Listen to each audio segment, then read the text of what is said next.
आप सभी को राकेश मेहरा का नमस्कार। राकेश मेहरा जीके क्लासेस की तरफ से मैं आप सभी स्टूडेंट का हार्दिक स्वागत करता हूं।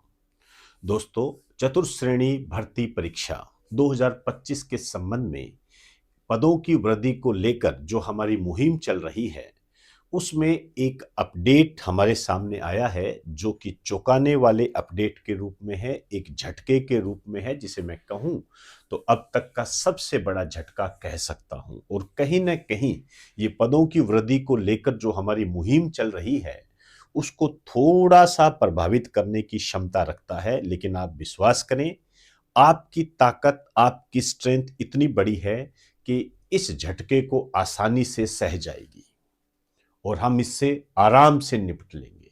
इसलिए निराश होने की कोई आवश्यकता नहीं है, लेकिन इस घटना को जानना और उससे निपटें कैसे, इसकी जानकारी हमें होनी चाहिए। तभी हम पद वृद्धि को आगे बढ़ा सकते हैं, और जब पद वृद्धि आगे होगी तो हमें सरकारी नौकरी का तोहफा मिलेगा।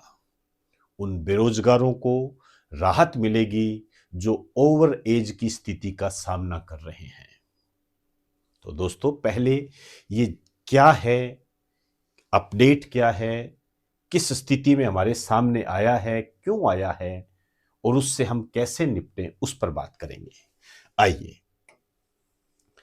आप जानते हो चतुर्थ श्रेणी कर्मचारी 2025, इसके लिए पदों का पुनरीक्षण हुआ। इससे पहले बहुत सारी न्यूज हमारे सामने आई, 10,000 पद निकलेंगे, 6,000 पदों की जो पुनरीक्षण किया जा रहा है, इस प्रकार की न्यूज आई थी जो मैंने आपको सूचना के रूप में उपलब्ध भी करवाई थी।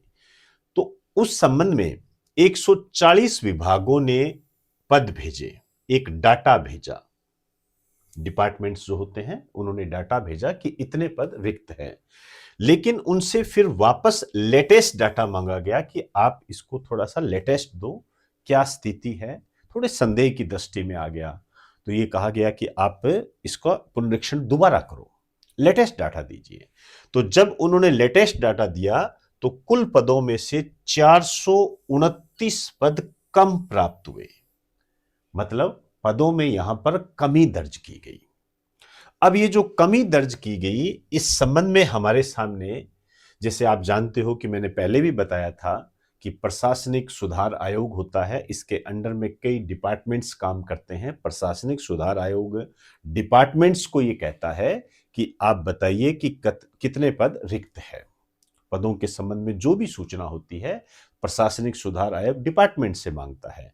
उसके बाद प्रशासनिक सुधार जो ये आयोग होता है, ये क्या करता है, ये वित्त विभाग को भेजता है। उसके बाद में जाके ये फिनेंस मिनिस्ट्री में चला जाता है, और वहां पर आप जानते हो कि हमारी जो फिनेंस मिनिस्टर हैं, ये दिया कुमारी जी है।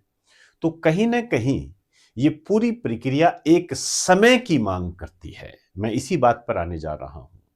एक समय की मांग करती है, क्योंकि ये नहीं है कि आज हो गया और कल ये सब डाटा क्लियर हो जाए, ऐसा नहीं होता है। आप सब समझते हो, जब आप प्रशासन में जाओगे, नौकरी करोगे, उन चीजों को जब आप देखोगे, तब आपको ये पता लगेगा, जानकारी मिलेगी कि एक कागज को आगे पहुंचाने में भी कितना समय लग जाता है, और कैसे कैसे काम रुकते हैं, कैसे कैसे काम आगे बढ़ते हैं, ये सब आपको जानकारी हो जाएगी।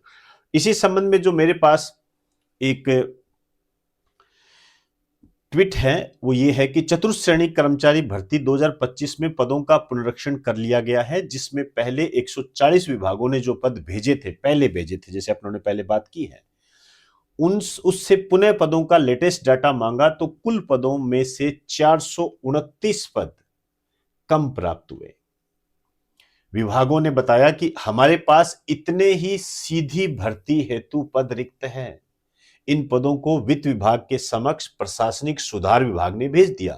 उसके बाद डीएस महोदय ने पुनः, ध्यान से, उसके बाद डीएस महोदय ने पुनः हर विभाग से पदों की पुनः गणना, पुनः निरीक्षण के लिए बोल दिया है।